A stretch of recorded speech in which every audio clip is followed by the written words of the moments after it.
Hello everyone, welcome to my channel UPSC with Lavisha. This is Lavisha, your UPSC mentor, and in today's political quick revision series, we will talk about Supreme Court, High Court and Subordinate Court. जहाँ तक की बात है supreme court के topic की, 100% chances हैं कि इस बार आपके प्रीलिम्स से सुप्रीम कोर्ट से रिलेटेड क्वेश्चन पूछा जाएगा। क्यों? क्योंकि सुप्रीम कोर्ट को 75 ईयर्स कंप्लीट हो चुके हैं और काफी ऐसे केसेस रहे, काफी ऐसी सुप्रीम कोर्ट की लास्ट 1 ईयर के अंदर ऐसी जजमेंट रही जिसकी वजह से सुप्रीम कोर्ट काफी ज्यादा न्यूज में भी रहा। हाई कोर्ट और सबऑर्डिनेट कोर्ट से क्वेश्चन पूछना थोड़ा सा मुश्किल है कि यहाँ से क्वेश्चन यूपीएससी पूछे, बट फिर भी थोड़ा बेसिक आइडिया हम इन दोनों टॉपिक्स का भी अपने माइंड के अंदर रखेंगे। ज्यादा डीप नहीं जाएंगे क्योंकि क्वेश्चन आने के चांसेस नेग्लिजिबल है। Let start. Supreme court highest judicial authority है हमारे कंट्री की। इस्टेब्लिश कब हुआ था?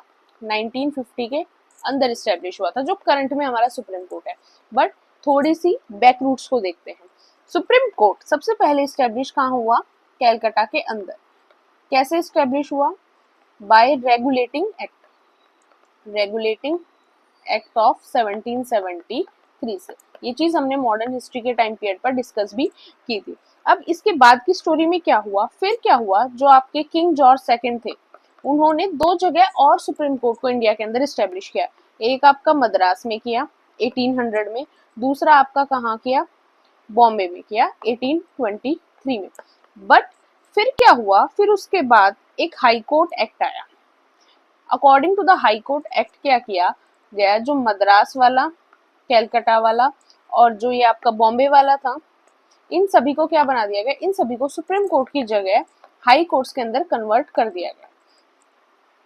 इनको हाई कोर्ट्स में कन्वर्ट कर दिया गया। उसके बाद की स्टोरी में क्या हुआ? अब ये हाई कोर्ट्स जो थे वो क्या थे? हाईएस्ट जुडिशियल सर्विंग बॉडी थे इंडिया के अंदर। कब तक? टिल 1935 तक। 1935 में क्या हुआ? आपका जीओआई एक्ट आया था 1935 का, जो बहुत फेमस एक्ट था। उस एक्ट के अकॉर्डिंग 1935 में किसकी?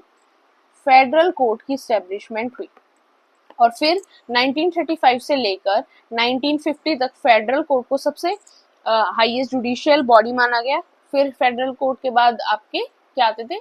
हाई कोर्ट्स आते थे, और हाई कोर्ट से नीचे जो आपकी अदालत रह गई वो आती थी। अब फिर क्या हुआ? इंडिपेंडेंस के बाद क्या किया गया? हमने कॉन्स्टिट्यूशन को अडॉप्ट कर लिया था 26 जनवरी 1950। उसके बाद जैन 28 1950 को क्या किया गया? इस फेडरल कोर्ट को चेंज कर क्या इस्टेब्लिश किया गया? सुप्रीम कोर्ट ऑफ इंडिया को इस्टेब्लिश किया गया। आज के टाइम पर करंट टाइम में सुप्रीम कोर्ट ऑफ इंडिया कहाँ है? आपके न्यू दिल्ली के अंदर। लेकिन फिर भी आर्टिकल 130 इस बात की परमिशन देता है कि इन सम केसेस अगर कोई प्रॉब्लम है या फिर वैसे सुप्रीम कोर्ट के जजेस हैं वो दिल्ली के अंदर अपना सेशन, अपनी मीटिंग, कोई भी केस को हैंडल नहीं कर सकते, तो वो कंट्री में किसी भी जगह पर भी अपनी जो लोकेशन है उसको शिफ्ट कर कर वहां भी केसेस को अटेंड कर सकते हैं। बस उसके लिए उनको क्या करना पड़ेगा? ऐसा करने से पहले उनको प्रेसिडेंट का अप्रूवल लेना पड़ेगा। अब आगे बात करते हैं कॉन्स्टिट्यूशनल प्रोविजंस की। बात करें सुप्रीम कोर्ट के बारे में, आपके पार्ट 5 के अंदर दिया हुआ है। आर्टिकल भी हमें याद रखना है कि आर्टिकल 124 से लेकर आर्टिकल 147 किससे डील करते हैं? सुप्रीम कोर्ट ऑफ इंडिया से डील करते हैं। कंपोजिशन की बात करें ओरिजिनली जब 1950 में आपका सुप्रीम कोर्ट बना था, उस टाइम पर जजेस की स्ट्रेंथ क्या थी? टोटल स्ट्रेंथ क्या डिसाइड की गई थी? 8। इस 8 में से 7 आपके जजेस हो गए और प्लस 1, ये 1 क्या थे? चीफ जस्टिस ऑफ इंडिया हो गए।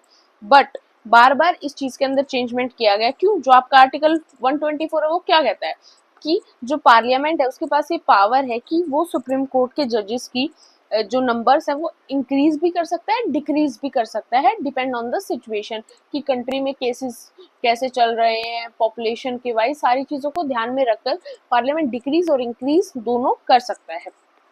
तो करंट देखो, डिक्रीज करने का तो काम ही नहीं बनता क्योंकि केसेस भी बढ़ते जा रहे हैं, पॉपुलेशन भी बढ़ती जा रही है, वर्कलोड भी बढ़ता जा रहा है। तो करंटली अब हमारी स्ट्रेंथ क्या है? आफ्टर 75 ईयर्स अब प्रेजेंट में स्ट्रेंथ है 34 जजेस की, जिसमें से 33 जजेस हो गए आपके और 1 आपके चीफ जस्टिस ऑफ इंडिया हो गए। अपॉइंटमेंट की बात करें, अपॉइंटमेंट की बात हमने पहले भी की है। अपॉइंटमेंट कौन करता है सुप्रीम कोर्ट के जजेस का? ऑब्वियस सी बात है, हमारे प्रेसिडेंट। एक सुप्रीम कोर्ट के जज बनकर अपने ऑफिस में कब तक रह सकते हैं? 65 ईयर्स की एज तक। 65 ईयर्स की एज उनकी हो गई तो उसके बाद उनको रिटायर होना पड़ेगा। सुप्रीम कोर्ट के जज बनने के लिए क्वालिफिकेशंस क्या चाहिए? एक तो मस्ट है आप सिटीजन ऑफ इंडिया होने चाहिए। दूसरा है क्या तो आपने एज अ जज किसी एक हाई कोर्ट में 5 साल के लिए सर्व किया हो, या फिर 2 और 3 हाई कोर्ट्स में आपने 2-2 3-3 साल के लिए काम किया हो, टोटल आपका 5 ईयर्स वो जो काउंटिंग है वो हो चुकी हो। और कंडीशन क्या होनी चाहिए? या फिर आपने किसी भी हाई कोर्ट के अंदर as a lawyer at least 10 years तक प्रैक्टिस किया हो, या फिर 2 से 3 हाई कोर्ट के अंदर आपने काउंटिंग मिलाकर आपने 10 साल कम से कम age a lawyer high court के अंदर प्रैक्टिस किया हो। तो अगर आप जज रहे तो 5 साल इनफ है, अगर आप लॉयर थे तो आपको 10 साल की आपकी लॉयर प्रैक्टिस होनी चाहिए हाई कोर्ट के अंदर, जब आप एलिजिबल हो सुप्रीम कोर्ट के जज बनने के लिए। उसके बाद प्रेसिडेंट आपको सुप्रीम कोर्ट का जज बनाते हैं नहीं बनाते हैं, वो प्रेसिडेंट का डिसीजन है। ऐसा नहीं है कि प्रेसिडेंट खुद डिसाइड कर लेते हैं इसको सुप्रीम कोर्ट का जज बनाना है या नहीं बनाना है। जब भी वो किसी जज को अपॉइंट करते हैं, हाई कोर्ट के जज को अपॉइंट करते हैं, तो वो गवर्नर से और जो other senior chief justice of high court होते हैं उनसे डिस्कस करते हैं। और जब सुप्रीम कोर्ट के जजेस नॉमिनेट किए जाते हैं, अपॉइंट किए जाते हैं, तो उस टाइम भी जो करंट में आपके चीफ जस्टिस ऑफ इंडिया होते हैं उनसे डिस्कस किया जाता है। चीफ जस्टिस ऑफ इंडिया को अपॉइंट करने के लिए जो बाकी के सीनियर जजेस हैं उनसे भी डिस्कस किया जाता है। और नॉर्मली इंडिया के अंदर क्या होता है कि जो भी सीनियर मोस्ट सुप्रीम कोर्ट जज होते हैं उन्हीं को चीफ जस्टिस ऑफ इंडिया जो है वो अपॉइंट कर दिया जाता है। नॉर्मली ऐसा ही चलता आ रहा है काफी सालों से, जब से सुप्रीम कोर्ट की स्टैब्लिशमेंट हुई है। ये चीज सिर्फ वन टाइम चेंज हुई थी। कब हुई थी? इंदिरा गांधी जी की गवर्नमेंट के टाइम पीरियड पर उन्होंने थोड़ा सा चेंजमेंट यहाँ पर किया था, उनका कुछ पर्सनल फेवरिज्म था उसकी वजह से, बट उस टाइम पे उनको काफी क्रिटिसाइज उस चीज के लिए किया गया था। तो chief justice of India choose करना कोई टफ जॉब नहीं है। जो भी सीनियर मोस्ट जज होते हैं उनको chief justice of India choose कर दिया जाता है। इसीलिए चीफ जस्टिस ऑफ इंडिया बहुत जल्दी जल्दी रिप्लेस होते रहते हैं, क्योंकि जो सीनियर मोस्ट जज है उनकी 65 ईयर्स की एज काफी जल्दी हो जाती है और फिर हमें दोबारा से चीफ जस्टिस ऑफ इंडिया को चेंज करना पड़ता है।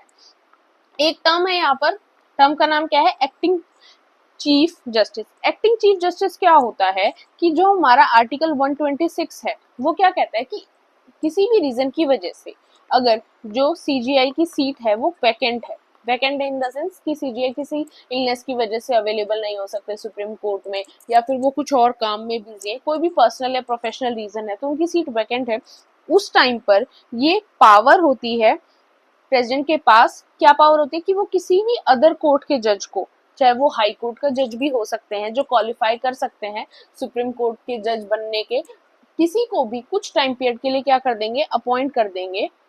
कैसे? As a acting chief justice, जब तक जो उस टाइम पर चीफ जस्टिस हैं वो कोर्ट में अवेलेबल नहीं है। नेक्स्ट आपकी टर्म है एडॉक जजेस। एडॉक जजेस के अंदर क्या है? ये है आपका आर्टिकल 127। इसके अकॉर्डिंग क्या है कि सपोज मानो कि अचानक से वर्कलोड बहुत ज्यादा बढ़ जाता है और कुछ 1 और 2-3 मंथ्स के लिए सुप्रीम कोर्ट को और ज्यादा जजेस की क्या है? नीड है कुछ चीजों को फुलफिल करने के लिए, कुछ केसेस को जो पेंडिंग केसेस है उनको फटाफट निपटाने के लिए मान सकते हो आप। तो उस टाइम पर क्या होंगे? जो चीफ जस्टिस ऑफ इंडिया हैं करंटली सुप्रीम कोर्ट के, उनके पास ये टेम्परेरी पावर होती है कि वो कुछ हाई कोर्ट के जजेस को क्या करें? अपॉइंट कर ले सुप्रीम कोर्ट के लिए, कि जब तक वो जो पेंडिंग केसेस वगैरह हैं या फिर जिस भी रीजन से वो अपॉइंट करना चाहें कुछ टाइम के लिए अपॉइंट कर सकते हैं। But chief justice of India को अपॉइंट करने के लिए क्या करना पड़ेगा? एक तो प्रेसिडेंट का अप्रूवल लेना पड़ेगा। दूसरा, सपोज मानो वो चंडीगढ़ हाई कोर्ट से 2 जजेस को अपॉइंट कर रहे हैं, तो जो उस हाई कोर्ट के चीफ जस्टिस होंगे, chief justice of Chandigarh high court, उनसे भी उनको क्या करनी पड़ेगी? परमिशन लेनी पड़ेगी कि ऐसे ऐसे हम आपके 2 जजेस को कुछ टेम्परेरी टाइम पीरियड के लिए सुप्रीम कोर्ट के अंदर अपॉइंट कर रहे हैं। तो वो आपका होता है एडॉक जजेस। नेक्स्ट है रिटायर्ड जजेस। इनके बारे में बात की गई है 128 के अंदर कि सपोज मानो कि कोई भी जज है वो रिटायर हो चुके हैं, बट अचानक से सुप्रीम कोर्ट के अंदर कुछ चीजें हैं जिसके लिए जजेस की जरूरत है। तो रिटायर्ड जजेस को अकॉर्डिंग टू आर्टिकल 128 जब प्रेसिडेंट के प्रियर अप्रूवल के बाद आपके chief justice of India appoint करते हैं कुछ काम के लिए, कुछ टेम्परेरी टाइम पीरियड के लिए, तो वो आपके कौन से आर्टिकल में लिखा हो? 128। तो वो किससे रिलेटेड है? रिटायर्ड जजेस को रीअपॉइंट करने से रिलेटेड। अब बात करते हैं सुप्रीम कोर्ट के जुरिडिक्शन की, सुप्रीम कोर्ट की पावर्स की। सबसे पहले है आपका ओरिजिनल जुरिडिक्शन, जो आपके आर्टिकल 131 के अंदर गिवन है। इसके अंदर क्या है कि supreme court according to article 131 अगर गवर्नमेंट ऑफ इंडिया और किसी स्टेट के बीच में कोई डिस्प्यूट चल रहा है तो वो केस डायरेक्ट कहाँ जाएगा, सुप्रीम कोर्ट के पास जा सकता है। सुप्रीम कोर्ट का वहां पर ओरिजिनल जुरिडिक्शन है। वैसे ही दो स्टेट्स के बीच में, मान लो तमिलनाडु केरला के बीच में, कर्नाटक आंध्र प्रदेश के बीच में ऐसे कुछ डिस्प्यूट चल रहा है, या फिर 3 स्टेट्स इन्वॉल्व है, 4 स्टेट्स इन्वॉल्व है, उस टाइम पीरियड पर भी वो केस कहाँ जाएगा, वो केस डायरेक्ट सुप्रीम कोर्ट के पास जाएगा। वहां पर सुप्रीम कोर्ट का ओरिजिनल जुरिडिक्शन है। एप्लीकेट जुरिडिक्शन क्या है अकॉर्डिंग टू आर्टिकल, ये कहाँ मेंशन है, 132, 133 और 134 भी इसी में इंक्लूड होता है। उसके अंदर क्या है कि सुप्रीम कोर्ट के पास ये पावर है कि वो हाई कोर्ट्स की जजमेंट से रिलेटेड, हाई कोर्ट्स ने जिन केसेस के अंदर जजमेंट दी है उनकी चीजों को, उन अपील्स को भी अलाउ कर सकता है सुप्रीम कोर्ट अपने कोर्ट के अंदर, और साथ में हाई कोर्ट के डिसीजन को भी चेंज कर सकता है। अब आर्टिकल 132 और 133 के अकॉर्डिंग सिविल केसेस इंक्लूड होते हैं कि मान लो कोई सिविल केस था, वो हाई कोर्ट के पास था, हाई कोर्ट ने वहां जजमेंट दे दी, अब जो इंसान था उसको जजमेंट पसंद नहीं आई, वो गया सुप्रीम कोर्ट, तो सुप्रीम कोर्ट के पास ये पावर है कि वो जजमेंट को सुनेगा और फिर अपनी जजमेंट देगा और हाई कोर्ट की जजमेंट को चेंज भी कर सकता है। अब यही सेम अगर क्रिमिनल केस में ऐसा कुछ हो तो वो आपके कौन से आर्टिकल के अकॉर्डिंग है, आर्टिकल 134 के अकॉर्डिंग। जो सुप्रीम कोर्ट है वो हाई कोर्ट की किसी भी जजमेंट या अपील को दोबारा से चेंज कर सकता है, हाई कोर्ट से अलग डिसीजन भी दे सकता है और चीजें चेंज भी कर सकता है, और वो चेंज ना भी करे, वो सुप्रीम कोर्ट की मर्जी है। नेक्स्ट है एडवाइजरी जुरिडिक्शन, ये हमने पहले भी डिस्कस किया था। कौन से आर्टिकल में, आर्टिकल 143 के अंदर है। इसके अंदर कुछ नहीं है, प्रेसिडेंट अगर कोई लीगल मैटर है कंट्री के अंदर, कुछ पब्लिक इंटरेस्ट की चीज है, कोई पब्लिक एग्रीमेंट है, कोई ट्रीटी है पब्लिक वेलफेयर से रिलेटेड, उस केस में प्रेसिडेंट को कोई लीगल एडवाइस की जरूरत है तो वो सुप्रीम कोर्ट के जजेस से, चीफ जस्टिस ऑफ इंडिया से ले सकता है। रिट जुरिडिक्शन, ये हम ऑलरेडी डिस्कस कर चुके हैं, आर्टिकल 32 जो हमारे फंडामेंटल राइट्स के अंदर। नेक्स्ट है कोर्ट ऑफ रिकॉर्ड, ये कौन से आर्टिकल में है, ये है आपके आर्टिकल 129 के अंदर।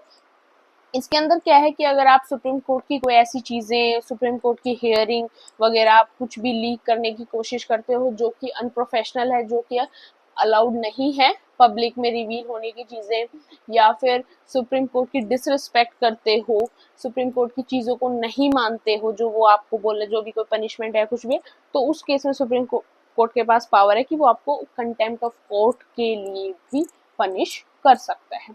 नेक्स्ट है आपका पावर ऑफ जुडिशियल रिव्यू। अगर सपोज करो गवर्नमेंट ने कोई बिल बनाया, कोई एक्ट बना दिया, अब वो एक्ट जो है वो कॉन्स्टिट्यूशन को हार्म कर रहा है, कॉन्स्टिट्यूशन की जो बेसिक स्ट्रक्चर है हमारे कॉन्स्टिट्यूशन का, उसके अगेंस्ट है वो चीजें, तो उस चीजों के ऊपर सुप्रीम कोर्ट जो है वो जुडिशियल रिव्यू कर सकता है। सुप्रीम कोर्ट ये देख सकता है, वो पार्लियामेंट को बोल सकता है कि ये जो एक्ट है, ये बिल है, ये हमारे कॉन्स्टिट्यूशन के बेसिक स्ट्रक्चर के अगेंस्ट है, आप इसके अंदर कुछ चेंज लेकर आओ जिससे कि हमारे जो कॉन्स्टिट्यूशन है उसकी डिग्निटी में कोई भी डिफरेंस ना आए। This is all about supreme court. इसके अलावा सुप्रीम कोर्ट से रिलेटेड और कुछ भी ऐसा इंपॉर्टेंट नहीं है। अभी जो रिसेंट में जजमेंट्स वगैरह आई वो भी इतनी इंपॉर्टेंट नहीं है, कुछ चीजें हैं इंपॉर्टेंट, वो हम पीटी 365 को डिस्कस करेंगे after completing our polity revision, वहां पर हम डिस्कस कर लेंगे। हाई कोर्ट की बात करें, ज्यादा नहीं देखना है, सिर्फ इतना देखना है, पार्ट 6 के अंदर हाई कोर्ट मेंशन है। आर्टिकल कौन से आपके 2142, 231 आपके आर्टिकल हैं। 2 और मोर स्टेट्स और यूनियन टेरिटरीज के कॉमन एक हाई कोर्ट हो सकता है। ऐसा कौन सी अमेंडमेंट में लिखा है, ऐसा लिखा है आपकी 7th कॉन्स्टिट्यूशनल अमेंडमेंट एक्ट के अकॉर्डिंग 2 स्टेट्स का एक हाई कोर्ट हो सकता है। जैसे गोवा और महाराष्ट्र का दोनों का एक ही हाई कोर्ट है, पंजाब और हरियाणा का दोनों अलग अलग स्टेट है बट दोनों का हाई कोर्ट एक ही है। अब पार्लियामेंट जो है वो एक्सटेंड कर सकता है jurisdiction of high court to any union territory और exclude the jurisdiction of high court from any union territory. अब ये पार्लियामेंट के पास ये पावर है कि वो कौन सी स्टेट के अंडर कौन सी यूनियन टेरिटरी का जुरिडिक्शन रखते हैं, क्योंकि सभी यूनियन टेरिटरीज के पास अपना खुद का हाई कोर्ट नहीं है, सिर्फ 3 के पास है। दिल्ली के पास अपना खुद का हाई कोर्ट है, दिल्ली हाई कोर्ट, साथ में JNK के पास अपना खुद का हाई कोर्ट है, और लद्दाख के पास अपना हाई कोर्ट है, और किसी भी यूनियन टेरिटरी के पास अपना हाई कोर्ट नहीं है, तो वो किसी ना किसी स्टेट हाई कोर्ट के अंडर आती हैं। बट सुप्रीम कोर्ट चाहे, सॉरी पार्लियामेंट चाहे तो वो कैसे भी उन चीज़ों के अंदर चेंजमेंट कर सकता है। अभी करंट में 25 हाई कोर्ट्स आपके इंडिया के अंदर हैं। अपॉइंटमेंट की बात करें हाई कोर्ट में, तो अपॉइंटमेंट सेम कौन करता है, प्रेसिडेंट ही करते हैं। बस डिफरेंस ये आता है यहाँ पर प्रेसिडेंट कंसल्टेशन किसके साथ करते हैं, चीफ जस्टिस ऑफ इंडिया के साथ तो करते ही हैं, वो तो सुप्रीम कोर्ट के केस में भी करते हैं, बट साथ में जो जिस भी रिस्पेक्टिव स्टेट के हाई कोर्ट के अंदर जजेस अपॉइंट किए जा रहे हैं उसी स्टेट के गवर्नर से भी डिस्कशन किया जाता है। बस ये छोटा सा डिफरेंस है। क्वालिफिकेशन है पहली सेम है, be a citizen of India. Next है have been a barrister for more than 5 year, कि आप बैरिस्टर होने चाहिए 5 साल से ज्यादा के लिए। नेक्स्ट है been a civil servant for over 10 years along with serving the zila court for at least 3 years, एक ये। और एक है have been a pleader for over 10 years in any high court. तो ये कुछ क्वालिफिकेशंस है, इनमें से आपकी क्वालिफिकेशंस होनी चाहिए अगर आपको हाई कोर्ट का जज अपॉइंट होना है तो। रिटायरमेंट है सुप्रीम कोर्ट में 65 ईयर्स की एज है, और हाई कोर्ट में क्या एज है, हाई कोर्ट में आपकी 62 ईयर्स की एज है। पावर की बात करें, ओरिजिनल जुरिडिक्शन है हाई कोर्ट के पास भी है, किस चीज में है, अगर स्टेट से रिलेटेड कोई मैटर है तो, या फिर किसी MP MLA का कोई केस है तो वहां पर जो है ना हाई कोर्ट के पास काफी अच्छी पावर होती है और उसमें जुरिडिक्शन होता है। जैसे आपने इंदिरा गांधी के टाइम पीरियड पर भी देखा होगा, इलाहाबाद हाई कोर्ट ने उनके इलेक्शन से रिलेटेड डिसीजन था वो सुनाया था, जिसके बाद इमरजेंसी लग गई थी। कुछ सबऑर्डिनेट कोर्ट का कोई इशू वगैरह हो गया तो वो भी हाई कोर्ट अपने पास ले सकता है। कुछ डिसीजंस हैं जो सबऑर्डिनेट कोर्ट बिना हाई कोर्ट की परमिशन के नहीं ले सकता। फॉर एग्जांपल जितने भी डिस्ट्रिक्ट कोर्ट्स होते हैं उनको डेथ सेंटेंस देने की परमिशन नहीं होती, वो डेथ सेंटेंस की पनिशमेंट कब दे सकते हैं, with the approval of high court only. बिना हाई कोर्ट के अप्रूवल के वो डेथ सेंटेंस की परमिशन नहीं दे सकते। लाइफ इम्प्रिजनमेंट दे सकते हैं, बट जो फांसी की सजा होती है वो आपको डिस्ट्रिक्ट कोर्ट से नहीं मिल सकती बिना हाई कोर्ट की परमिशन के। दूसरा है रिट जुरिडिक्शन है। रिट जुरिडिक्शन के अंदर क्या है, अब देखो सुप्रीम कोर्ट का रिट जुरिडिक्शन कहाँ पर है, आर्टिकल 32 से। हाई कोर्ट का कहाँ से है, आर्टिकल 226 से। अब आपसे कोई पूछे रिट से रिलेटेड जो पावर है वो सुप्रीम कोर्ट के पास ज्यादा है या हाई कोर्ट के पास ज्यादा है, तो वो हाई कोर्ट के पास ज्यादा है। अब पूछ सिंपल सा क्वेश्चन है क्यों, क्योंकि जो सुप्रीम कोर्ट जब रिट इशू करता है तो वो सिर्फ फंडामेंटल राइट से रिलेटेड मैटर के ऊपर ही रिट्स को इशू कर सकता है।